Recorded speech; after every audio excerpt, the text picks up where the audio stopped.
friends. Hope you're all having a good Saturday. It's a hot one out there. Whew. I thought I would read you a story today. I'm getting ready to go out to dinner, but since I'm all dressed up, I thought I would read you a story. I went to a couple of stores with my friend Kim and her daughter Chelsea the other day, and I found a book. It is called Bonnie's Big Day, and it's about a horse named Bonnie. How cute is the name Bonnie for a horse? I love that name. And it's by a man named James Herriot, illustrated by Ruth Brown. James Herriot was a veterinarian. He was from Scotland, the magical land of Scotland, where everything is super green and lush. And he took care of farm animals to where he had a little surgery center where people would bring their dogs and cats and turtles and foxes or whatever in to see him. But he would also travel all over England. He worked in England after he left Scotland, and he would travel all over his area in England visiting farms when a cow might have gotten sick, or a horse had a bad leg, or the sheep didn't feel well. He would go to all the farms all over in his area. And he actually has a TV show on PBS. It's on Sunday nights. I think there's 3 seasons, and it's wonderful series for adults. But it's super clean. But I mean, it's just probably, you kids probably wouldn't be interested. But I thought that was pretty cool that I found a book that was written by him, and he actually wrote a lot of books for adults and for children too. So let me sing you a hello song. Welcome to my story time, my story time, my story time. Welcome to my story time. I'm so glad you're here. We're going to read a story, a story, a story. We're going to read a story. I'm so glad you're here. We get out my special binoculars. I found them. There they are to see how many friends. See if we have some friends out there. Oh yeah, we have lots of friends out there. You guys are inside staying cool in the air conditioning. I don't blame you one bit. It is a scorcher out there today. So let's get started. Bonnie's Big Day. Got a little bit of a glare there. I'm trying to figure that out. This book was written in 1972. It's younger than Miss Kristen by like 2 years. Yeah, because I was born in 1970. One sunny morning in early September, I drove to see old John Skipton at Dale Close Farm. See, he was going to the farm since he had telephoned to say that one of his cart horses was lame. That means he had a bad leg. Can you see that without the glare? See how green it is? Everything's so green and lush. I have lots of sheep there. And little walls made of stacked stones. As I got out of the car, the untidily dressed figure of the farmer came through the kitchen door of Dale Close. John always seemed to look like a scarecrow, and today was no different. He was wearing a tattered, buttonless coat, which was tied around his waist with string. His trousers were much too short, and as he hurried towards me, I could see that he was wearing socks of different colors. Some of you guys like to do that, right? That's fun. One was red, the other was blue. By working very hard when he was a young man, Mr. Skipton had saved enough money to buy his very own farm with its handsome stone house. He never married, and because he was always so busy looking after the sheep and the cows on the hill, bringing in the harvest from the fields and picking the apples in the orchard, he had been much too busy to worry about himself, which is why he always dressed in such very odd clothes. Here he is coming.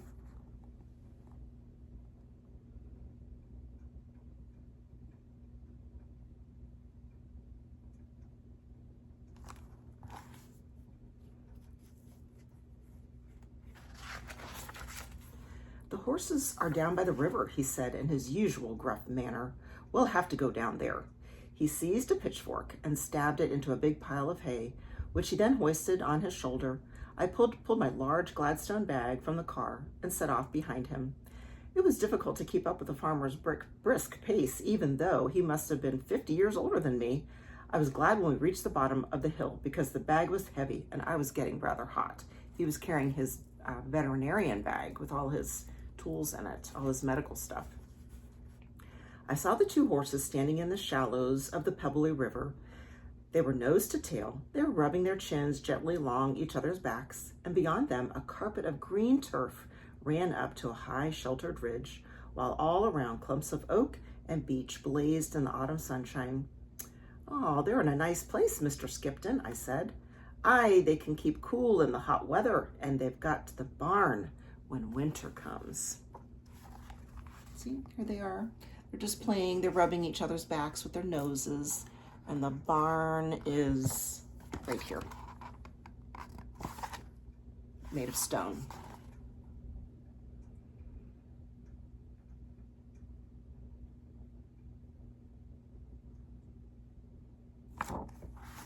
And Bonnie is the white horse. At the sound of his voice, the two big horses came trotting up from the river, the gray one first, and the chestnut following a little more slowly and limping slightly. They were fine big cart horses, but I could see they were old from the sprinkling of white hairs on their faces. Despite their age, however, they pranced around old John, stamping their enormous feet, throwing their heads about, and pushing the farmer's cap over his eyes with their muzzles. "Get over, leave off," he cried. They were so happy to see him. I don't know if he was happy to see them, though. So this is Bonnie. So I said she was white, but she's actually a dapple gray.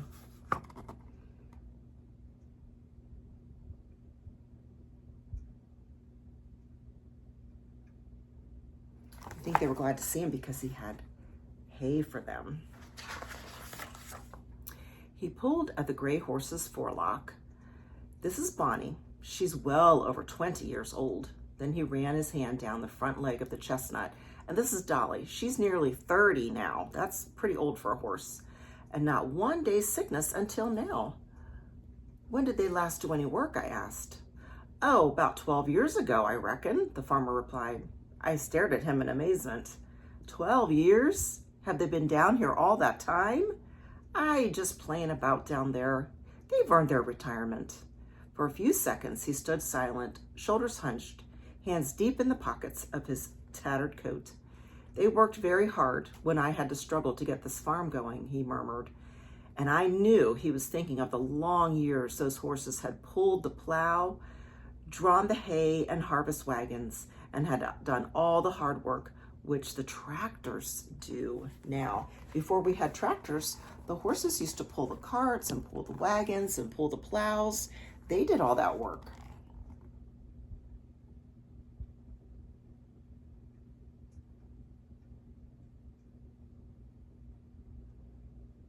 Yeah, there was a time when we didn't have tractors, we didn't have cars, we didn't have motorcycles or airplanes or e-bikes. I noticed that Dolly was a bit lame when I came down with her hay yesterday. He said, "Luckily I come down each day." "You mean that you climb down that hillside every single day?" I asked. "Aye, rain, wind, or snow. They look forward to me bringing a few oats or some good hay." I examined Dolly's foot and found an old nail embedded deep in the soft part of her foot.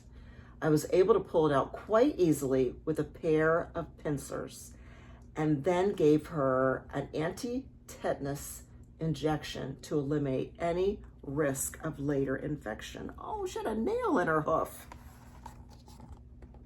That sounds painful.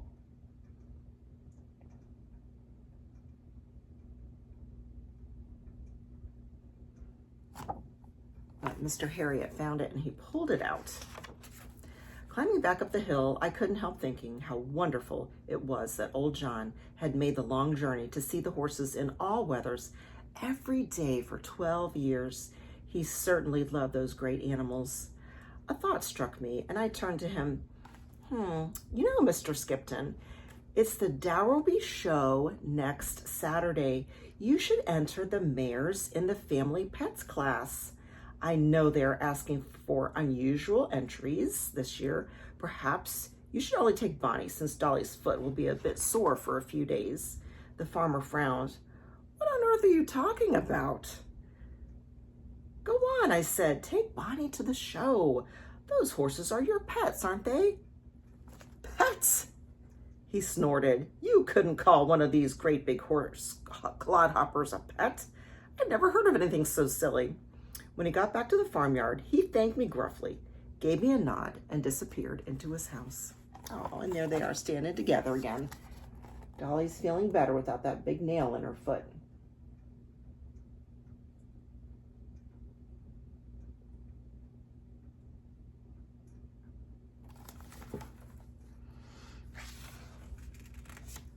The following Saturday, it was my duty to attend the Darrowby show as the vet in charge. I had spent a pleasant time strolling around the showground, looking at all the pens of cattle and sheep, the children's ponies, the massive bulls, and the sheepdog trials in the neighboring fields. I have a sheepdog. But I don't have any sheep. That's a problem. Then over the loudspeaker came the following announcement. Would the entrants for the family pets class please take their places in the ring? So here's the little village, and here they are out on the land, and they have all their sheep and pets in the tents.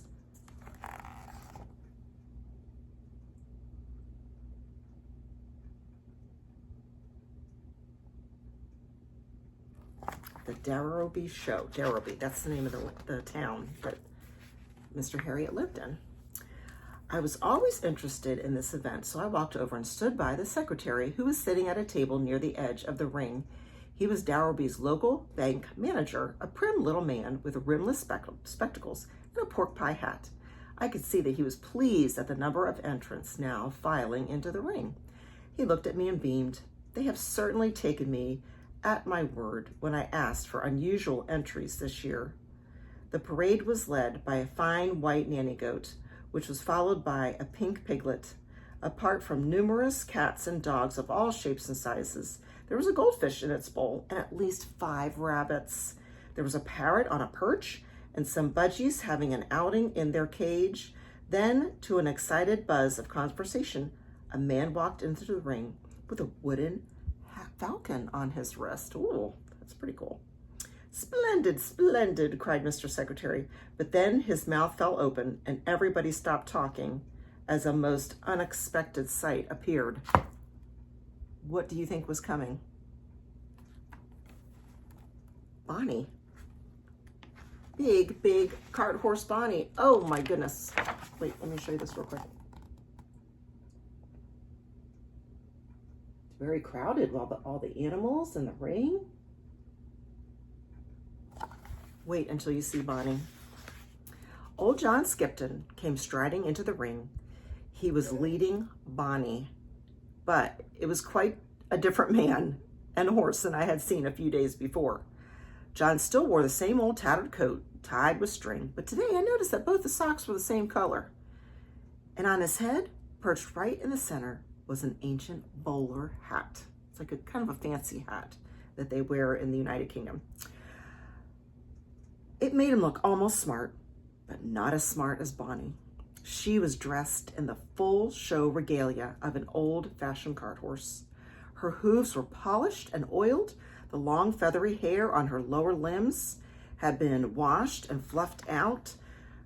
I'll show you what that is in a minute. Her mane and tail and forelock had been plaited with green and yellow ribbons, and her coat had been groomed until it shone in the sunshine. She was wearing a part of the harness from her working days, and it too had been polished, and little bells hung from the collar. It quite took my breath away to look at her. Look at Bonnie. She is all dressed up. Look, she has on her straps, her harness from when she pulled the cart, because she was a cart horse, so she would pull the cart. That was her job as a horse. And her feathers on her legs were all combed out, and her mane was all braided and plaited with green and yellow ribbons. Oh, she looks so fancy.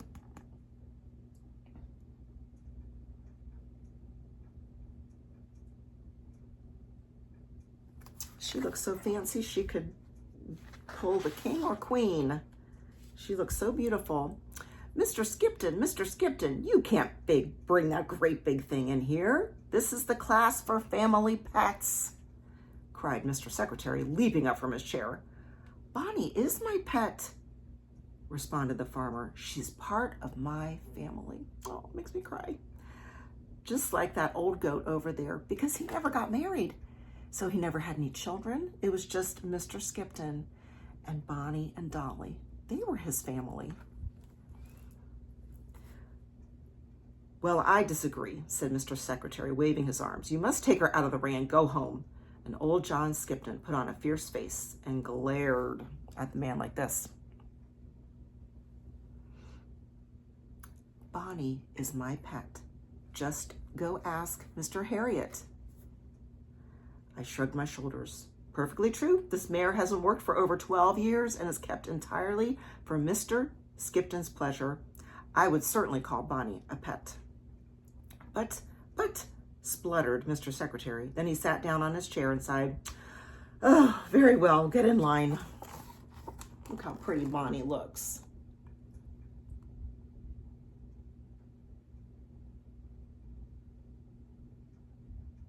Looks so beautiful. Mr. Skipton wasn't taking no for an answer, was he? So John turned and led Bonnie into a place right in the middle of the other competitors. On one side of them was a little pink piglet, and on the other side was a tortoise. It was a most curious sight. See, we've got a little piglet, and then someone has a tortoise. There's a little puppy dog, and big Bonnie.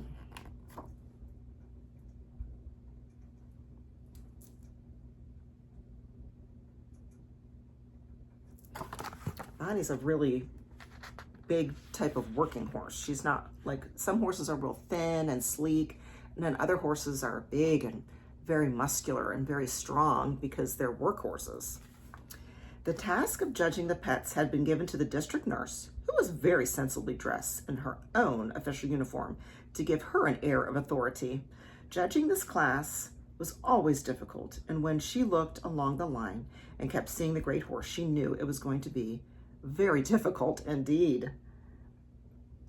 She looked carefully at every competitor, but her eyes always came back to Bonnie.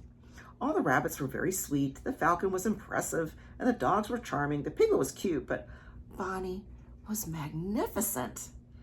First prize to Mr. Skipton and Bonnie, she announced, and everyone cheered.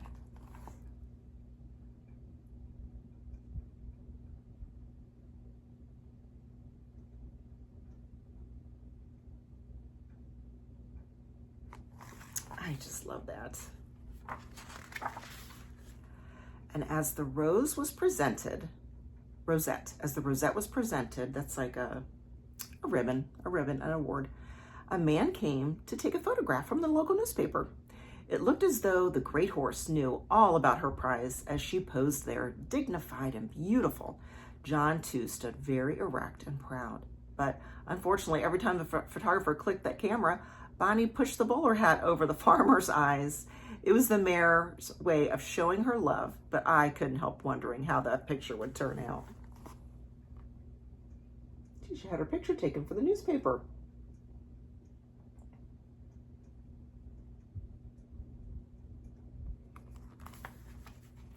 And here's her ribbon. She got a beautiful red ribbon.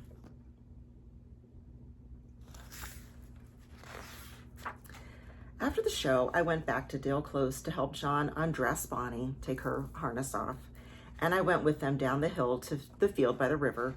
As we approached, Dolly came trotting up from the river, whinnying with pleasure to see her friend and companion again. She probably missed Bonnie while she was away.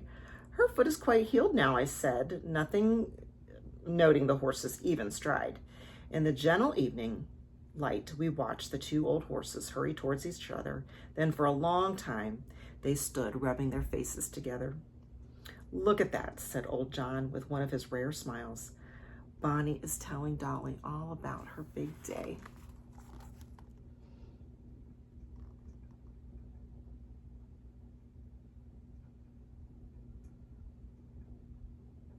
That is so sweet. I just love horses, how they interact with each other. They're so cute.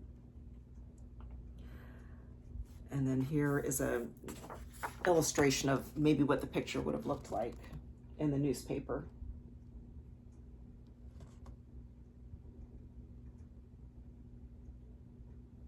I love that. And as I was thinking about Mr. James Herriot, the veterinarian that wrote this book, I'm pretty sure that I bought a book from my friend Brooke in her bookshop.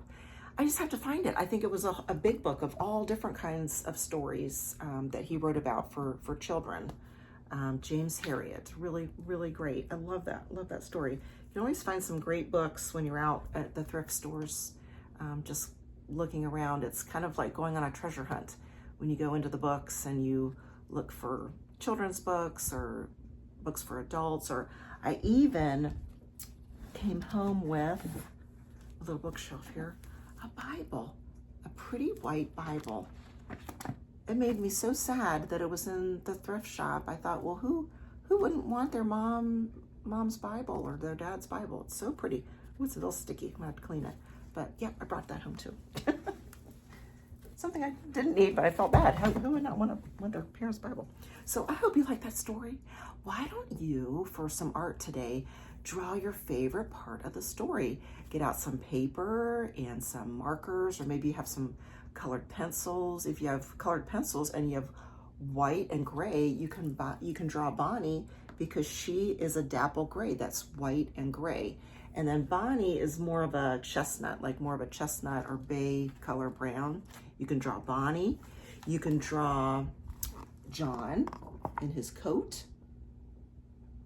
You can draw the other children with their animals at Dowerby. You could draw Mr. Herriot. Where's Mr. Herriot? Show him to you real quick here. Mr. Herriot. Here he is with his vet bag. It has all his tools in it that he might need to treat a sick animal. I hope you like that story. That's really sweet. Very sweet. So they were his family because he never got married. He never had children with his wife. He only had his horses. I don't even remember if he had any sheep. Did he have sheep there? He might have had some more. Yeah, he might have had some sheep, but great story. So do that for some art today and have fun. Try to stay cool. It's very warm outside. So let me sing you a song. I'll be back when the day is new, and I'll have more stories for you, and we'll have fun and laugh and smile because I care about you. I hope you love that story. I'm gonna look for that other book with more of his stories there. Fabulous. Really great man. Oh, but you know what the best thing about Mr. Herriot is that he loved Jesus. He loved Jesus, and he prayed, and he went to church. He knew Jesus. So one day when I go to heaven, I'll see him there because he passed away a long time ago. These stories are very old. He passed away a long time ago. So one day when I get to heaven, I can say, hi, Mr. Herriot, I loved your stories. And I loved reading them to my friends. Isn't that cool? So I will hopefully have another story in a few days, okay? Bye-bye, guys.